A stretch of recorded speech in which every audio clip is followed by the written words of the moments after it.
네, 서울 강서구청장을 뽑는 보궐선거가 사흘 앞으로 다가왔습니다. 여야 정치권은 막판 표심 잡기에 분주한 모습입니다. 또 윤석열 대통령의 인사를 둘러싼 여야의 강대강 대치도 격화하고 있는데요. 오늘 두 분과 정치권 소식 짚어보도록 하겠습니다. 오늘 이창근 전 여의도연구원 부원장, 김종욱 전 청와대 행정관 두 분 나오셨습니다. 안녕하십니까? 네, 안녕하세요. 예, 보궐선거 사전투표가 마무리됐습니다. 사전투표율이 22.64%. 이 수치가 역대 지방선거 그리고 재보궐선거를 통틀어서 가장 높은 수치라고 하는데요. 상당한 열기였습니다. 좀 어떻게 의미를 좀 분석하고 계시는지요? 예, 말씀하신 대로 22.64%는 작년 지방선거만 놓고 보더라도 강서구의 사전투표율인 20.43%보다 높고 작년 지방선거의 서울시 전체 사전투표율인 21.2%보다도 높습니다. 이렇게 높은 수치는 지금 현재 아시는 것처럼 각 당의 지도부가 총출동해서 사활을 건 하나의 전쟁이지 않습니까? 그런 관점에서 여야 지지층이 총결집한 그런 의미로 봐야 될 것 같은데요. 그러나 그 속에서도 아마 이제 앞으로 남은 게 이제 본투표가 하루 남았습니다만, 네. 사전투표 결과는 총 직결했다 이렇게 봤을 때는 뭐 5대5 비등하지 않겠냐 이렇게 전망할 때 남은 것은 당일 투표일에 중도층을 누가 가져가느냐 그렇게 봐지는데. 네. 어찌됐든 지금 김태우 여당의 후보는 자신이 1년간 구청장을 역임하면서 했던 치적, 대표적인 게 재개발이죠. 재개발 중에서도 이제 서울의 모아주택 그런 걸 내세우고 있고, 반면 야당의 진교훈 후보는 정권 심판론으로 이제 가고 있는데, 이 두 가지의 차이점 중에서 과연 강서구청장 선거에서 유권자들이 당일날 어떤 투표를 하느냐, 그에 따라 차후 향배가 갈라질 거라고 그렇게 예측하고 있습니다. 이 분위기가 본투표까지 갈 거라고 보세요? 이미 지지층이 결집해서 가는 거는 이제 5대5로 가겠죠. 가고 아마 저는 본투표까지 포함한다면은 네. 작년 지방선거의 투표율인 약 51%를 넘어서지 않을까 하는 이런 추측도 해봅니다. 예, 어떻게 좀 보셨습니까? 뭐 지금 역대급 관심이 벌어지고 있는 상황이죠. 제가 볼 때 지금 강서구청 하나만의 어떤 선거가 아니라 수도권 전 지역에 관심이 집중된 선거라고 판단이 돼요. 그러니까 예. 강서 구민들만 판단하는 게 아니라 강서 구민들이 밖에 나와도 이 선거가 상당히 중요한 선거라고 하는 부분들을 절실히 느끼시는 부분이 있기 때문에 투표에 나온다는 생각이 들고요.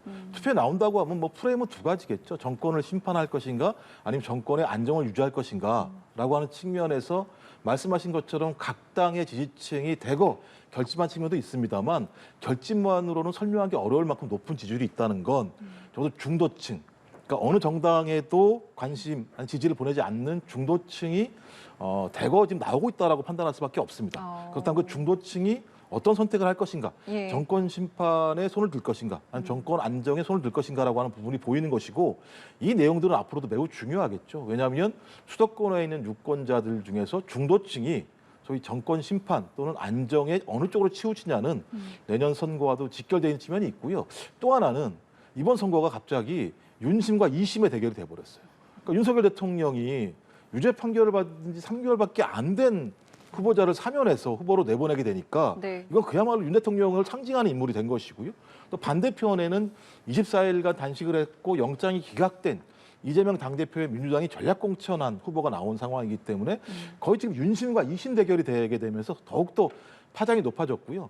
또 아까 말씀드렸던 것처럼 이제 내년 4월까지 6개월밖에 안 남은 상황입니다. 네. 거의 총력전인 거죠. 이번 선거가 어찌 보면 내년 4월 선거를 가늠할 수 있는 중대한 선거이기 때문에 모든 자원들이 지금 투여되고 있는 상황이라는 생각이 듭니다. 네. 저는 그런 흐름 자체가 반영이 됐고 아마 제 생각에 45%에서 50%까지도 육박하지 않을까, 투표율이 그렇게 예상이 됩니다. 두 분께서는 그러니까 거의 50%, 그러니까 40%는 넘을 것이다라는 말씀을 해주셨는데, 그렇다면은 지금까지 이 어떤 투표율, 그러니까 높은 투표율은 뭐 누구에게 좀 더 유리할 거라고 생각을 하세요? 총결집을 한다고 봤을 때 아까 말씀드린 것처럼 양당이 거의 5대5 비등하다고 봅니다. 네. 그리고 민주당의 논리가 정권 심판론 대 그다음에 윤 정부를 뒷받침하는 정권 지지론, 이렇게 몰고 가고 싶은데요. 그건 민주당의 의지겠죠. 하지만 남은 것은 이제 중도층인데 강서구청장 선거입니다. 네. 하지만 강서 구민들이 지난 약 19년, 약 20여 년 가까이 재개발 문제에 있어서 그간의 혜택을 한 번도 못 봤어요.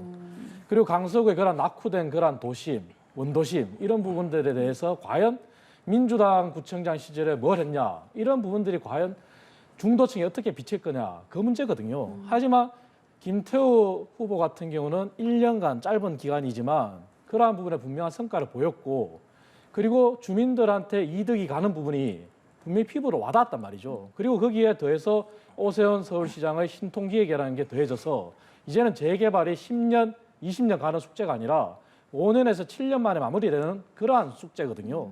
그렇기 때문에 남은 김태우 후보가 만약에 당선된다면 남은 구청장 3년 기간에 강서 구민들도 이제 재개발의 어떤 햇빛을 볼 수 있겠구나. 이게 가시화되는 거죠. 그렇기 네. 때문에 그러한 부분이 아마 강서 구민들, 특히 중도층이 선택하는 중요한 포인트가 아닐까 그렇게 봅니다. 네, 중도층의 마음 어디로 갈 것 그러니까 같으세요? 뭐 대체적으로 정권 중간에 열리는 선거는 그 정권에 대한 평가입니다. 그러니까 정권이 제대로 정권을 운영하고 있는지, 네. 국정이 국민의 마음에 들게 하는 것인지. 근데 이제 이것을 저희가 확인할 수 있는 방법은 윤석열 정부의 국정 운영에 대해서 지지하는 비율이 얼마만큼 나오는가, 반대하는 비율이 얼마만큼 나오는가. 지금 1년 동안 보면 긍정적인 평가가 한 30%대 박스권에 갇혀 있는 상황입니다. 그리고 60% 정도의 국민들 같은 경우는 국정 운영의 방향을 바꾸라고 요청을 하고 있고 국정 운영에 비판적인 입장을 가지고 있죠. 근데 대체적으로 그런 흐름들이 어떤 지렛대가 한쪽으로 기우는 이유 중에 하나는 중도층이 부정적 평가가 많을 때 이렇게 흐르게 돼 있습니다. 근데 여러 가지 여론조사 지표를 본다고 하더라도 중도층 같은 경우는 민주당을 지지하지 않는다고 하더라도 윤석열 정부에 대해 상당히 비판적인 어떤 흐름들이 더 많이 나타나고 있는 상황이기 때문에 대체적으로 저는 중도층은 정권 심판론을 중심으로 좀 흐르고 있다는 생각이 들고요. 네. 진경훈 후보 같은 경우는 정권 심판론에만 치우치지는 않고요. 본인은 이제 경찰 출신이기 때문에 민생, 안전, 안정 이런 부분에 대해서도 상당히 많은 공약들을 내세우고 있는 측면들이 분명히 있어요. 그래서 아마도 정권 심판이라는 큰 흐름 문제 하나하고 후보로서 경찰 출신인 진경훈 후보가 가지고 있는 자기 특장점들이 결합되면서 좀 민주당의 시너지를 낼지 않을까 이런 판단들을 하는 흐름들, 그런 예측들이 좀 많다고 저는 생각을 합니다. 네, 3일 남았습니다. 본투표 이후에는 이제 결과를 받아들여야 될 텐데 글쎄요, 그 결과에 대한 영향은 어떻게 좀 예측을 하고 계십니까? 민주당의 바람대로라면 이제 패배한 쪽에 상당한 타격을 입을 것이다 이렇게 전망을 하겠죠. 하지만 저는 득표율이 굉장히 중요하다고 봅니다. 왜냐하면 지금 여론조사가 이제 방송사나 아니면 언론사마다 들쭉날쭉 하는데요. 가장 최근에 이루어진 여론조사가 이제 추석 민심에 대한 여론조사입니다. 방송 3사의 여론조사를 보면은 사실 비등비등해요. 여야의 지지가 이제 비등비등하고 오차범위 내에 있습니다. 그럼 이번 투표 결과를 봤을 때 민주당이건 우리 국민의힘이건 사전투표가 5대5로 봤을 때 중도층의 마음을 누가 잡느냐 문제에서 정당 지지율하고 얼마만큼의 차이를 보이느냐 하는 게 중요한 포인트로 봐요. 그래서 정당 지지율보다 더 많이 얻은 측이 아마 당선이 될 거지만 정당 지지율보다 만약에 적게 얻었거나 그렇다면 이제 중도층 마음도 못 얻는 거 아니겠습니까? 그게 중요한 포인트이기 때문에 그러한 어떤 지지 단순한 그러한 걸로만 보면 안 되고 득표까지 봤을 때 어떤 양당의 어떤 전열 정비 그런 게 종합적으로 고려돼야 된다 그렇게 봅니다. 그러니까 이번 선거는 매우 중요합니다. 왜냐하면 내년 국회의원 선거 이전에 있을 유일한 선거 지표이고요. 또 특히 국회의원 선거가 거의 지역구의 절반을 차지하는 수도권에서 특히 서울에서 보궐선거가 진행되기 때문에 그러니까 지방자치단체장 선거와 국회의원 선거는 다릅니다만 그 추세를 봤을 때 이번 같은 경우 강서구민이 한 50만 명 정도 되는데요. 만약에 50%라고 치면 25만 명 정도가 직접 투표에 나온 것이 물질적으로 예를 들면 확인되는 상황입니다. 그 상황에서 특정한 정당이 5% 내지 10% 이상을 이긴다고 얘기했을 때 특히 서울 지역 같은 경우는 대체적으로 지역구마다 적게는 수백 표에서 많게는 2, 3천 표 차이로 승리하는 당내 결정되는 경우가 되게 많이 있습니다. 근데 만약 강서구청장 선거에서 만약 더 큰 격차가 벌어졌을 때 소위 패배한 정당에 있는 출마를 요구하거나 출마할 생각이 있는 분들 같은 경우는 굉장히 어려운 상황에 봉착할 수밖에 없죠. 6개월 동안 이런 상황을 반전시키기가 매우 어려운 상황이 될 수밖에 없습니다. 그렇다면 당 내부의 갈등이 더 커질 수밖에 없겠죠. 저는 그런 측면에서 이번 선거는 양당이 사활을 갈 수밖에 없는 것이고 이 결과가 만약에 밝혀지게 된다면 각 정당, 특히 이제 민주당이나 국민의힘 같은 경우는 어떤 형태로든지 새로운 혁신이나 새로운 파괴적인 창조를 통해서 다른 방향의 길을 만들어 갈 수밖에 없는 측면들이 만들어지기 때문에 저는 이번 선거는 매우 중요하다. 그러니까 여론조사에서 나오는 1000샘플의 지표보다도 거의 25만 명 정도가 나오는 투표의 결과가 나오기 때문에 매우 아마 각 당 모두 엄중하게 받아들일 수밖에 없다고 생각을 합니다. 네, 이것도 여쭤볼게요. 이재명 대표가 어제 지원 유세를 나서기로 했다가 한 2시간 전쯤에 취소를 했어요. 이제 건강 문제 때문에요. 네네. 3일 남았잖아요. 이 3일 안에 지원 유세 나갈 거라고 보십니까? 예, 아마도 본인은 계속 나가고 싶어 했던 것 같아요. 의지가 왜냐하면 강력하다고 하더라고요. 민주당에 대해서 제발 좀 모든 전력을 다 투구해달라고 얘기했었고 그다음에 진교훈 후보에도 전화를 해서 세 표 진다는 각오로 열심히 뛰어달라고 얘기했고 이 정권이 독주 독선을 하면서 국민들이 비판함에도 불구하고 절대 국정 운영 방향을 바꿀 생각이 없다. 적어도 이런 판단을 할 수 있는 유일한 근거는 강서구청장 선거에서 민주당이 압도적으로 승리하는 거다라고 이재명 당대표는 판단하는 것 같아요. 근데 이제 그럼에도 불구하고 이제 그 전날 재판 문제도 있었고 그다음에 최수근 상병 특검 문제 때문에 국회를 다녀오면서 아마 의료진 차원에서 매우 몸이 안 좋을 수 있다고 판단하는 것 같은데 저는 적어도 10월 11일 전날 마지막 유세가 있지 않습니까? 10월 10일 날 정도에는 저는 마지막 유세에 참석하거나 아니면 그 직전에 진교훈 후보를 응원 방문하는 형태를 통해서 소위 이재명 당대표가 이번 선거에 대해서 얼마나 절박하게 느끼고 있는지에 대해서 소위 강서 유권자층뿐만 아니라 민주당 지지층, 그다음에 진보 지지층, 중도 지지층들에게 호소하는 아마 선택을 할 거라고 생각합니다. 어떤 식으로든 보여줄 거라는 말씀이신데요. 저는 좀 다르게 보고 싶은 게요. 아마 이재명 대표는 분명히 나오고 싶어 했을 겁니다. 하지만 저는 진교훈 후보 측에서 아마 만류하지 않았을까 이렇게 보는데요. 왜 그러냐면은 아까 말씀드린 대로 지금 선거는 총력전이고 사전투표율이 높다는 것은 각 당의 조직을 총동원해서 모두가 지지세가 결집했다고 봐야 됩니다. 하지만 문제는 중도층이지 않습니까? 하지만 중도층 입장의 시각에서 본다면은 이재명 대표가 나오는 것이 달갑진 않을 거라고 봅니다. 왜냐? 이재명 대표의 그간의 각종 범죄 행위에 대해서는 그간에 충분히 소명이 됐고 구속영장이 기각이 됐지만 기각이 됐다 하더라도 범죄 행위는 소명이 된다고 분명히 밝혔거든요. 그런 거 봤을 때 중도층의 시각에서 표심이 오히려 이탈될 것을 우려해서 나오지 마라 이렇게 했을 것 같은데요. 저는 제발 좀 나왔으면 좋겠습니다. 나와서 민주당이 의도한 대로 정권 심판론 대 정권 지지론 그게 아니라 강서구청 입장에서 강서구민의 입장에서 정말 우리한테 이득이 되고 강서구민의 지역의 이득을 누가 대변하느냐 주민들의 삶의 질을 누가 대변하느냐 그런 측면에서 본다면은 제발 이재명 대표가 나와서 그러한 중도층의 마음을 앗아가는 게 오히려 저희들은 역설적이지만 좋겠죠. 제가 볼 때 사실관계를 확인해야 될 것 같은데 진교훈 후보가 거부한 적이 없어요. 제가 볼 때 제 생각을 그러니까, 얘기한 겁니다. 저는. 그러니까요. 사실관계를 확인하셔야 되는 것이고요. 이건 되게 중대한 사안입니다. 선거를 앞두고 특정 후보의 행보에 대해서 추정을 가지고 예를 들면 거부했을 거라고 말씀하시는 건 좀 타당하지 않다는 생각이 들고요. 진교훈 후보 측 같은 경우도 와서 지원 유세를 해주기를 바랍니다만 건강에 문제가 있기 때문에 그분과 관해서 강권할 수 없는 거란 말씀을 드리는 것 하나하고 계속 범죄자 말씀하시는데 1년 넘게 수사하시고 67명의 검사, 수백 명의 수사관이 붙어서 그렇게 탈탈 털었는데도 불구하고 영장을 청구해서 기각됐으면 전 적어도 그 정도 상황이 되면 미안하다고 얘기를 해야 되는데 영장이 기각됐음에도 불구하고 범죄자라는 혐의는 벗을 수 없다라고 얘기하는 헌법에도 보장되어 있는 무죄 추정의 원칙을 어떻게 지금까지도 예를 들면 확인을 안 해주는지 저는 그게 이해가 안 되는 상황입니다. 이게 여기까지만 듣고 주제 넘어가겠습니다. 무죄 추정의 원칙을 자꾸 얘기하시는데요. 구속영장 기각에 분명히 명시되어 있습니다. 범죄 행위가 소명이 된다고 했습니다. 그 부분을 자꾸 간과하시고 구속영장 기각만 가지고 얘기하시는데 전체적인 맥락을 본다면은 위정교사 분명히 범죄 행위가 소명되고 나머지 부분도 이화영 지사의 대북 송금 부분도 분명히 다툼의 여지가 있다. 하지만 의심의 여지가 있다고 얘기했어요. 그런 부분을 가지고 이것을 한국 아니다 이렇게 얘기하는 건 안 맞죠. 저도 몇 가지 말씀드릴 것 같은데 소명은요 입증이 아니에요. 소명은 수사할 만하다라고 얘기하는 것이고요. 소명됐다고 다 유죄가 나오는 게 아닙니다. 계속 그렇게 말씀하세요. 두 번째는 직접적 증거가 없다는 거고 다툼의 여지가 있다라고 얘기하는 건 쌍방이 방어권을 가지고 충분히 다투라는 얘기를 한 거예요.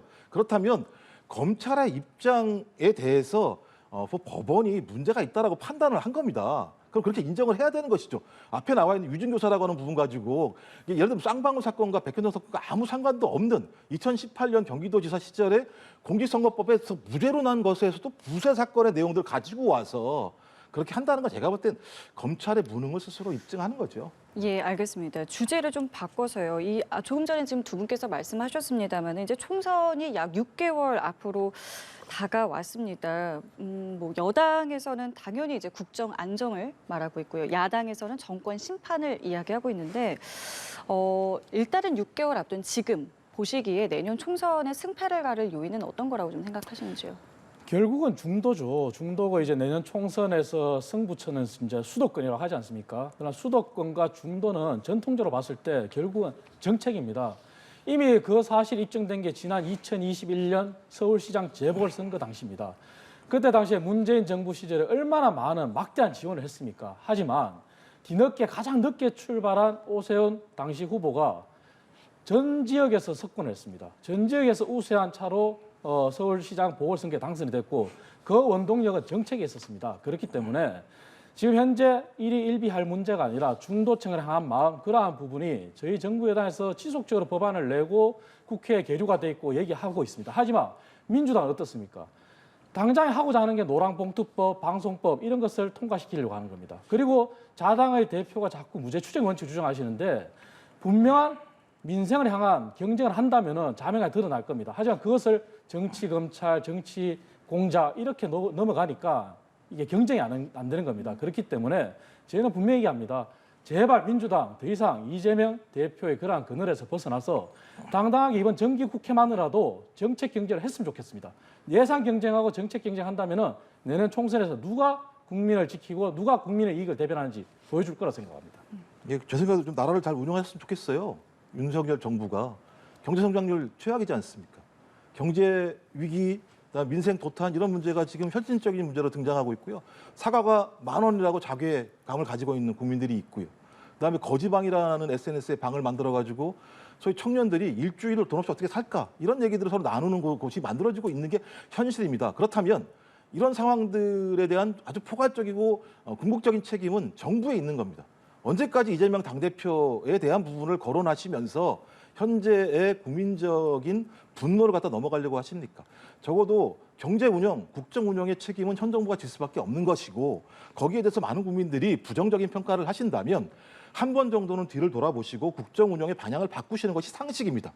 지금까지 국정 운영 방향 한 번도 바꾸신 적이 없습니다. 거기다가 최수근 상병 문제와 관련해서도 예를 들면 책임졌습니까? 그다음에 홍범도 당국 문제에 대해서 그렇게 비판하는 국방부 장관을 갖다가 장관으로 임명하지 않았습니까? 거기다가 후쿠시마 핵 오염수 국민의 압도적 다수가 반대하는 거 일본의 방향에 따라서 하신 거 아니겠습니까?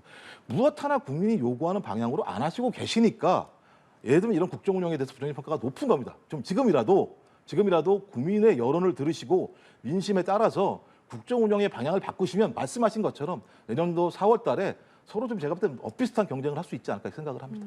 네. 국민이 원하는 대로 국정 운영 방향 바꿨죠. 국민이 제일 원하는 게 부동산 세제 정책 아닙니까? 문재인 정부 때 어땠습니까? 부동산 세제 정책에서 세금 폭탄에 가까운 그러한 세금을 매겼지 않습니까? 하지만 그것을 정상화시켰습니다. 그리고 누누이 말하지만 아마 경제의 상식이 있는 사람들 이해하실 겁니다. 경제 성장이라고 하는 것은 국내의 요인이 복합되어 있는데 경제 정책에서는 항상 효과가 나타나는 게 시차가 존재합니다. 그러한 시차가 존재하는 데 있어서 문재인 정부 내내 5년 동안 경제학 교과서에 없는 소득 주도 성장을 했어요. 하지만 이제 그걸 정상화시킨 겁니다. 윤석열 정부가 국민의힘이 책임을 회피하는 거 아닙니다. 그러한 경제 어려운 거 알고 있고 부동산 정책에서부터 정상화시키고 있는 단계입니다. 하나 여쭤보겠습니다. 그러면 반도체 때문에 우리나라 수출이 안 됐어요. 하지만 지금 반도체가 수출이 이제 정상화됐고 수출이 증가하고 있어요. 그 부분은 그럼 왜 칭찬 안 하십니까? 그렇기 때문에 제발 국정 운영 기조를 바꾸라고 그렇게 하실 게 아니라 정상화시키고 있는 그러한 경제 정책에 대해서 합리적인 비판을 하신다면 비판을 달게 받죠. 하지만 지금은 그런 게 아닌 거죠. 저도 네, 조금 알겠습니다. 말씀드릴게요. 그러니까 예를 들면 60조 원의 예를 들면 지금 감세 효과가 발생을 하게 되면서 국가 재정 상태가 지금 되게 낮아진 상황입니다. 주로 예를 들면 세금을 줄인 거죠. 부자 감세 문제거든요. 핵심적으로는요. 그것 때문에 지금 세수가 구멍 난다는 얘기가 나오는 상황입니다. 근데 예를 들면 이 문제와 관련해서 좋은 정책인가? 전 좋은 정책 아니라고 생각을 하고요. 그다음에 9월 달부터 갑자기 무슨 뭐 흑자라고 말씀하시는데 이거 불황형 흑자예요. 예? 수출은 주는데 수입이 더 줄었으니까 흑자가 되는 상황이에요. 그러니까 지금 변덕 이걸 호도해요. 그래서 9월 달부터 상황이 좋아졌다고 말씀하시는데 경제적인 볼륨은 계속 줄어들고 있는 상황입니다. 그리고 국민들이 지금 먹고 살기 힘들다고 계속 말씀을 하고 계시는 상황이에요. 그럼에도 불구하고 이 숫자 몇 가지를 가지고 잘 되고 있다라고 말씀하시는 건 국민을 속이시는 거죠. 알겠습니다. 여기까지만 하고요. 그렇기 때문에 이번 총선에서 어떤 인물이 나오느냐가 이제 굉장히 관심 포인트인데 어제 하태경 국민의힘 의원이 이제 자신의 지역구를 떠나서 수도권에 나가겠다라고 했어요. 이 분위기 그리고 이 의미 어떻게 좀 보고 계십니까?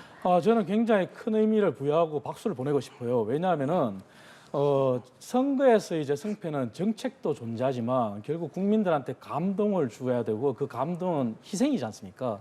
그러한 측면에서 우리 국민의힘의 어떤 굉장히 좋은 지역구라고 할 수 있는 그런 부산 지역에서 본인의 지역구를 과감히 버리고 중진 의원답게 서울의 험지에서 이렇게 출마하겠다. 굉장한 좋은 희생이죠.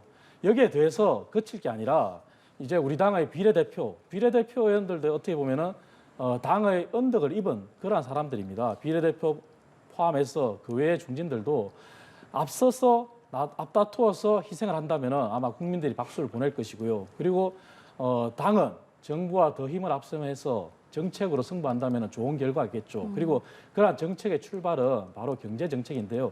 경제 힘든 거 압니다. 알고 정책을 바꾸고 있고 하고 있어요.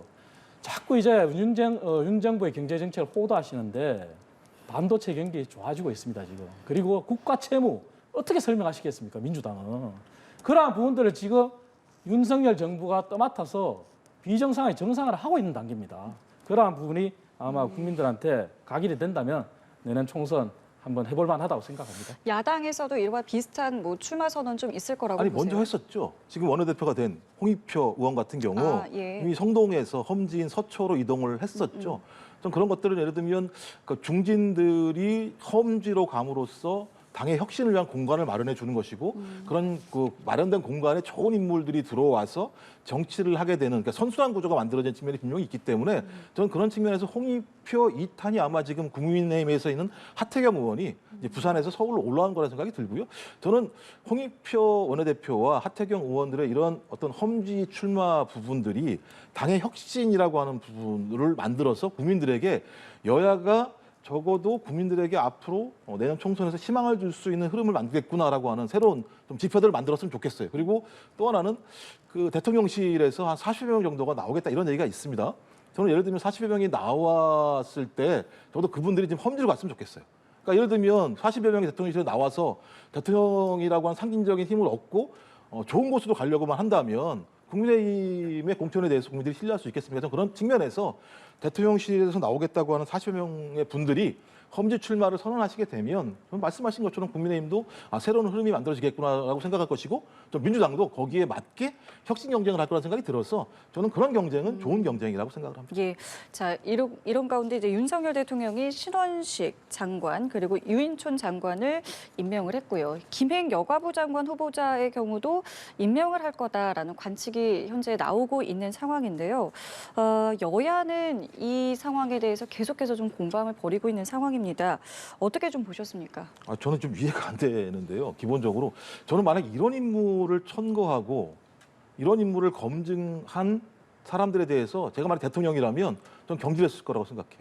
세 장관 후보자, 그러니까 2명의 장관과 1명의 장관 후보자 말씀하시는 전 네 분 겁니까? 다입니다. 아, 예를 들면 국방부 장관이 뭐라고 그랬습니까? 전두환은 애국자, 12.12 구테타는 나라를 구한 행위라고 얘기를 했었고 유인촌 장관 같은 경우도 마찬가지입니다만 2017년, 2018년 윤석열 대통령이 서울지검장으로 있던 시절에 소위 수사를 통해서 어떤 형태로든지 국정원에서 문화예술계를 탄압하는 내용의 문건이 전달됐다는 얘기가 분명히 확인이 된 상황입니다. 거기다가 김행 장관 후보자 같은 경우는 인사청문회 도중에 도주를 하는 사태가 벌어진 거예요. 저는 이런 사태가 벌어졌음에도 불구하고 대통령이 임명을 강행한다는 건 국회를 무시하는 것이고 국회법을 무시하는 것이고 저는 국민을 무시하는 거라 생각이 들어요. 이런 걸 뭐라고 그러냐면 과거에 독재라고 설명했던 겁니다. 이런 행태들에 대해서.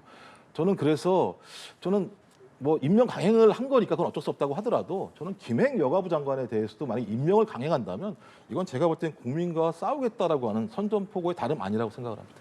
예. 민주당이 과연 독재라 이렇게 얘기할 수 있을지 그리고 이 장관 임명을 가지고 그러한 비평을 할 수 있을지 저는 묻고 싶은 게요. 문재인 정부 시절에 국회의 동의를 받지 않고 임명한 사례가 31차례 있었습니다. 31차례 그건 어떻게 설명하시겠습니까?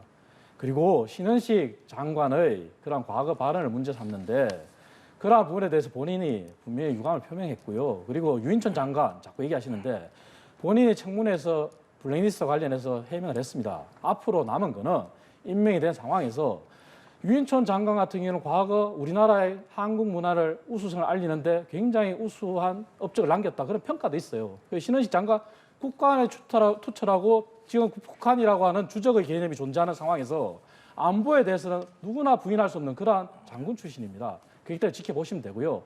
다만 김행 장관은 후보자죠. 장관 후보자는 민주당이 앞서 나가서 말씀하시는데 청와대의 공식 입장은 용산 대통령실의 공식 입장은 국회의 청문회 상황을 지켜보겠다입니다. 그때까지 기다려 주시는 게 맞지. 그걸 앞서 나가서 미리 그렇게 판단하고 예단하는 것은 맞지 않다고 봅니다. 예, 알겠습니다. 오늘 두 분 말씀 저희 여기까지 듣도록 하겠습니다. 지금까지 이창근 전 여의도연구원 부원장, 김종욱 전 청와대 행정관과 함께했습니다. 두 분 고맙습니다. 네.